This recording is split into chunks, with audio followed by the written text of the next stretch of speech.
그럼 박주선, 김동철, 주승용 이 세 분은 그런 민심이 있는데도 불구하고 왜 민평당이 아니라 바른미래당으로 간 겁니까? 뭐 그걸 제가 얘기할 필요는 없고 하실 거잖아요, 근데. 그런데 결국 우리하고 같이 할 거니까 예, 그냥 탈당할 거라고 보십니까? 거기에서 안철수 대표하고 6개월 1년 이상 정치한 사람 없다니까요. 그러니까 금세 와요. 그렇기 때문에 또 만나고 그렇기 때문에 자기들이 저를 어제 그렇게 안철수까지 비난 박지원이 매도했으니까 제가 참으면은 만난다. 그래서 사과하실 생각은 없고요? 뭘 사과할 게 뭐 있어요? 세 분이 사과를 요구했던데요. 네.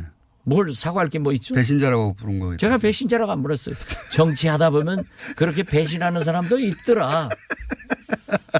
기사 잘못 쓴 것을 내가 왜 사과해요? 그 세 분을 딱 특정한 건 아니기 때문에. 그건 아니고. 네. 도둑놈도 배신자는 배신자예요. 제가 감옥에서 지난번에도 했잖아요. 감옥에 있을 때 검찰에 불려가면서 도둑놈들이 불고 오면은 우리 죄수들이 상대를 안 해요. 배신했다고? 네. 그게 정의로운 사회는 아니겠죠. 그렇지만은 우리 애는 그런 게 좀 있어요. 네. 그게 배신자 이 세 분은 아닌데 하여튼 배신하면 안 된다. 일반론이다. 일반론이죠. 네. 양심이 약간 꿀리네.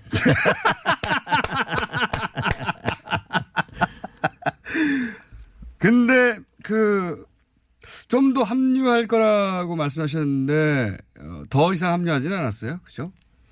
송기석 의원도 그리고 송금주 이용우 의원도 무소속으로 남겠다고 했으니까요. 송기석 의원은 뭐 오늘 10시 10분에 재판이 있는데 진짜 잘 되기 바랍니다. 네. 또 우리 송기석 의원이 하는 얘기를 제가 상대하기는 또 군번상 그렇잖아요. 그럴까요? 야자하는 놈한테 내가 사석에서 야자하지 않는 민평당 의원이 있습니까? 뭐 있죠. 누구랑 안철수 야자? 대표님. 대표일 때는 대표님이라 네. 하셨고. 그런데 어떻게 됐든 송기석 의원은 어쩔 수 없이 이 말을 그렇게 하면서도 안철수 메신저 역할로 굉장히 끝까지 충성을 해서 손금주 의원 병문안도 가고 뭐 찾아다녔어요.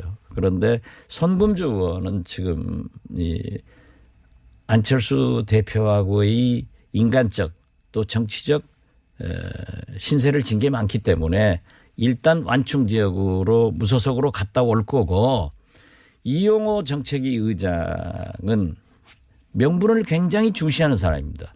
그래서 저하고도 만났어요. 또 자기 부부가 병원으로 와서 저녁 식사도 같이 하면서 얘기를 나눴지만은 맨 처음에 국민의당이 합당을 2월 4일 하기로 했잖아요. 그러다가 전당대회를 2월 11일로 연기를 했기 때문에 자기는 명분상 국민의당 통합을 반대했는데 11일 통합이 되면은 올 것입니다. 그때 다시 결정을 할 수 있을 것이다. 아니 옵니다. 온다고 생각하십니까? 네. 그래서 저희 당에서도 그게 경향신문 기자 출신이고 총리실 등 굉장히 실력이 있어요. 그래서 연속성을 위해서 정책위 의장이나 혹은 최고위원 한석을 비워놓고 기다리고 있습니다. 그렇군요.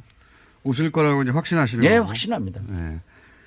그러면 만약에 안 오시면 어떻게 할 겁니까? 뭐 한다니까요. 그렇게 민주평화당 잘못되기를 바라는 공장장 같은 국민은 10%도 안 돼요. 송기석 의원이 원래 의도했던 것은 박지원 대표만 이렇게 떨궈내는 것이다라는 취지의 얘기도 한 것으로 보도됐는데 그게 뜻대로 잘 안 된 이유가 뭡니까? 그 송기석 의원 오늘 재판이나 잘 받고 잘 됐으면 좋겠습니다. 그리고 저 하나를 못 당해봐 가지고 안철수부터 그런 기라성 같은 의원들이 저를 집중 공격하고 있는 것을 보면은 박지원이 키워주는 사람이 참 많다. 기분이 좋습니다. 기분이 좋습니다. 비례대표 세 분은 이제 출당을 안 한다는 뜻을 여러 차례 밝혔기 때문에 그분들은 그러면 그 안에서 어떻게 활동하게 되는 겁니까? 몸은 우리고 호적은 그쪽에 있겠지만 결국 유승민 대표가 2월 10일 합당대회 되면 당대표가 돼요. 네. 그런데 유승민 당대표는 앞으로 대권 후보가 되기 때문에 굉장히 그 이미지 관리를 많이 하시는데 그분이 얘기했기 때문에 저는 그랬어요. 안철수는 안 된다. 저 사람은 오기밖에 없는데 고집밖에 없는데 그렇기 때문에 말하지 말라. 어제 조배숙 대표가 괜히 찾아가서 또 얘기했더라고요. 네. 뭐 대표께서 하셨으니까 어쩔 수 없지만은 저는 유승민 대표가 당대표가 되고 안철수 대표는 그때는 국회의원도 아니고 아무것도 아니에요. 서울시장 후보 얘기 나오던데요. 글쎄 후보야 누구든지 될 수 있죠. 문제는 당선되느냐가 문제지. 부산시 저도 예. 대통령 후보 하고 싶은데 후보는 될 거예요. 그렇지만 안 되니까 못 해요. 되면은 그렇게 자연스럽게 또 국민들이 그렇게 원하기 때문에 될 거다. 저는 그렇게 봅니다. 유승민 대표가 대단히 좋은 사람이에요. 아, 유승민 대표는 정치인으로서 높이 평가하십니까? 네, 저는 높이 평가합니다. 왜냐하면 그분은 분명한 자기 정체성과 이념, 철학을 얘기하잖아요. 나는 보수다. 대북 문제에 대해서도 안 된다. 네, 동의할 수는 없지만 하여튼 존중한다. 그렇죠. 네. 그러한 보수가 있어야 됩니다. 또 저처럼 진보 개혁적인 사람도 있어야 되고 그렇게 해서 서로 상호 견제하면서 경쟁하면서 발전해야죠. 그런데 유승민 대표는 그러한 면에서 저는 보수를 대표하는 가장 훌륭한 정치인이다. 그렇게 생각합니다. 중요한 분인데. 근데 이제 그렇게 생각하시는데 안철수 대표는 그러면 앞으로 정치적 입지가 계속 줄어들 거라고 생각하시는 건가요? 그렇죠. 한번 배신하면은 자꾸 배신돼요. 그래서 너무 많이 바꿨어요. 짧은 시간에 많이 바뀌긴 했죠, 당적을. 중도개혁, 김대중 정책, 햇볕 정책을 이어받겠다 해가지고 아무도 모르는 극중주의. 극중주의. 그러다가 또 보수주의, 공화주의를 부르짖었어요. 극중주의. 그러다가 이제는 보수 대연합으로 가고 있잖아요. 그래서 과거 정치인들은 기록이 안 남았지만은 지금은 다릅습니다. 국민이 지도자라니까요. 이재용 부회장 석방에 대해서 어떻게 평가하십니까? 저는 늘 예.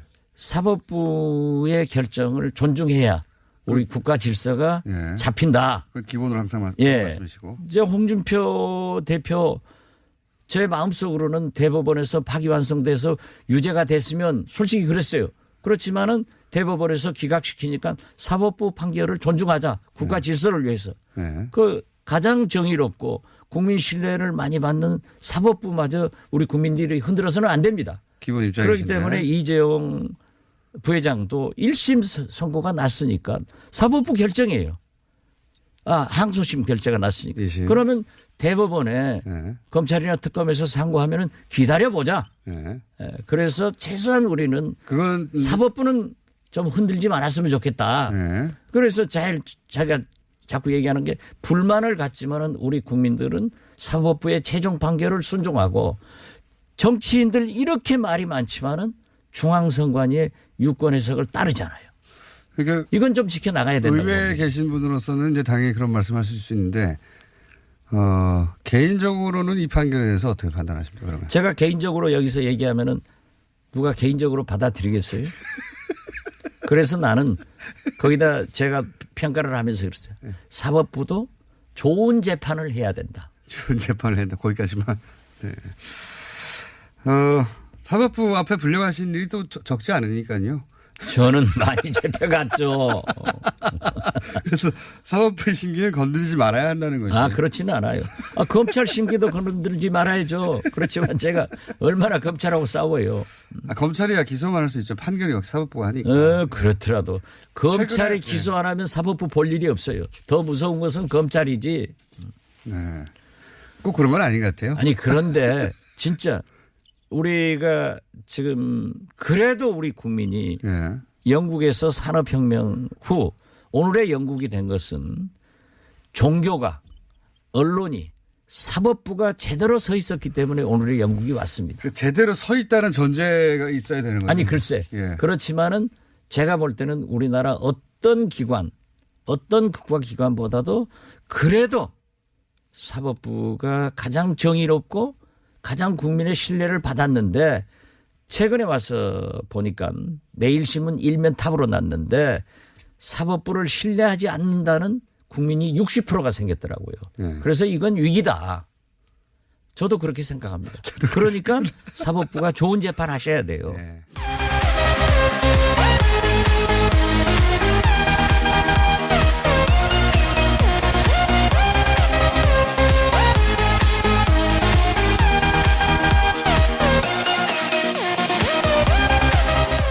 그럼 박주선, 김동철, 주승용 이 세 분은 그런 민심이 있는데도 불구하고 왜 민평당이 아니라 바른미래당으로 간 겁니까? 뭐 그걸 제가 얘기할 필요는 없고. 하실 거잖아요, 근데.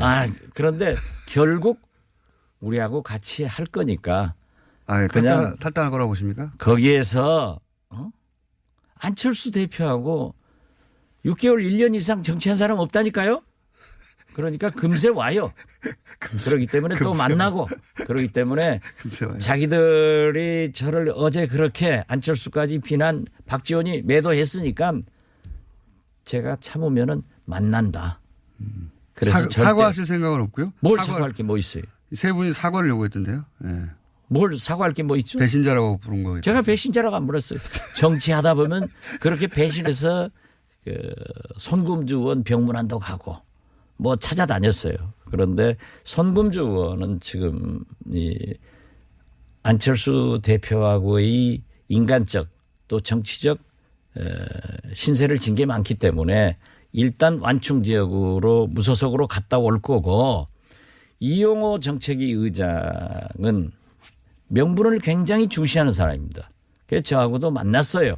예. 또 자기 부부가 병원으로 와서 저녁 식사도 같이 하면서 얘기를 나눴지만은 맨 처음에 국민의당이 합당을 2월 4일 하기로 했잖아요. 예. 그러다가 전당대회를 2월 11일로 연기를 했기 때문에 예.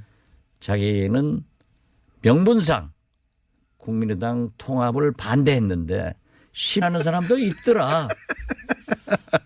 기사 잘못 쓴 것을 내가 왜 사과해요. 그 세 분을 딱 특정한 건 아니기 때문에. 그건 아니고. 예. 도둑놈도 배신자는 배신자예요. 제가 감옥에서 얘기 지난번에도 했잖아요. 감옥에 있을 때 검찰에 불려가면서 도둑놈들이 불고 오면은 우리 죄수들이 상대를 안 해요. 배신했다고? 네. 그게 정의로운 사회는 아니겠죠. 그렇지만은 우리 애는 그런 게 좀 있어요. 예. 그게 배신자 이 세 분은 아닌데 하여튼 배신하면 안 된다. 일반론이다. 일반론이죠. 네. 양심이 약간 꿀리네.